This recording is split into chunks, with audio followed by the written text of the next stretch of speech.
بسم الله الرحمن الرحيم.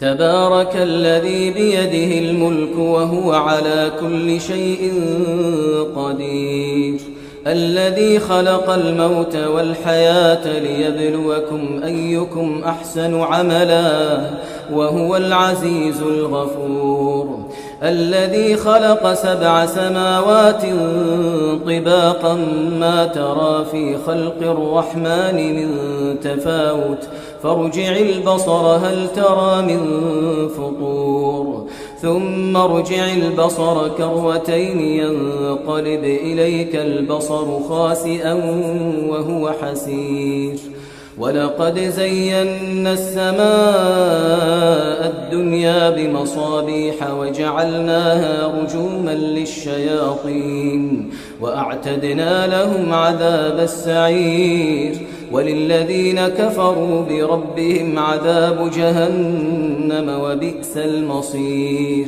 إذا ألقوا فيها سمعوا لها شهيقا وهي تفور تكاد تميز من الغيظ كلما ألقي فيها فوج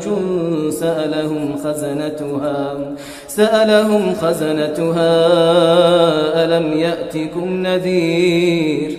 قالوا بلى قد جاءنا نذير فكذبنا وقلنا ما نزل الله من شيء إن أنتم إلا في ضلال كبير، وقالوا لو كنا نسمع أو نعقل ما كنا في أصحاب السعير، فاعترفوا بذنبهم فسحقا لأصحاب السعير. إن الذين يخشون ربهم بالغيب لهم مغفرة وأجر كبير، وأسروا قولكم أو اجهروا به إنه عليم بذات الصدور، ألا يعلم من خلق وهو اللطيف الخبير، هو الذي جعل لكم الأرض ذلولا فامشوا في مناكبها وكلوا من رزقه وإليه النشور. أأمنتم من في السماء أن يخسف بكم الأرض فإذا هي تمور، أم أمنتم من في السماء أن يرسل عليكم حاصبا فستعلمون كيف نذير.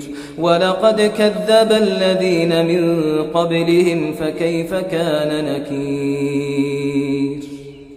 أولم يروا إلى الطير فوقهم صافات ويقبضن ما يمسكهن إلا الرحمن إنه بكل شيء بصير. أمن هذا الذي هو جند لكم ينصركم من دون الرحمن إن الكافرون إلا في غرور.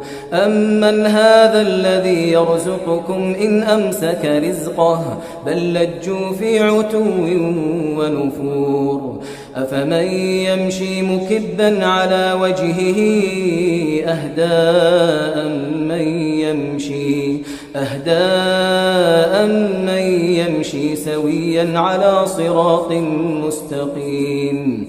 قل هو الذي أنشأكم وجعل لكم السمع والأبصار والأفئدة قليلا ما تشكرون. قل هو الذي ذرأكم في الأرض وإليه تحشرون. ويقولون متى هذا الوعد إن كنتم صادقين. قل إنما العلم عند الله وإنما أنا نذير مبين.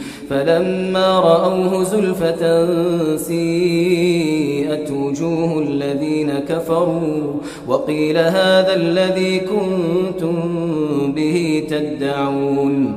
قل أرأيتم إن أهلكني الله ومن معي أو رحمنا فمن يجير الكافرين من عذاب أليم قل هو الرحمن آمنا به وعليه توكلنا فستعلمون من هو في ضلال مبين قل أرأيتم إن أصبح ماؤكم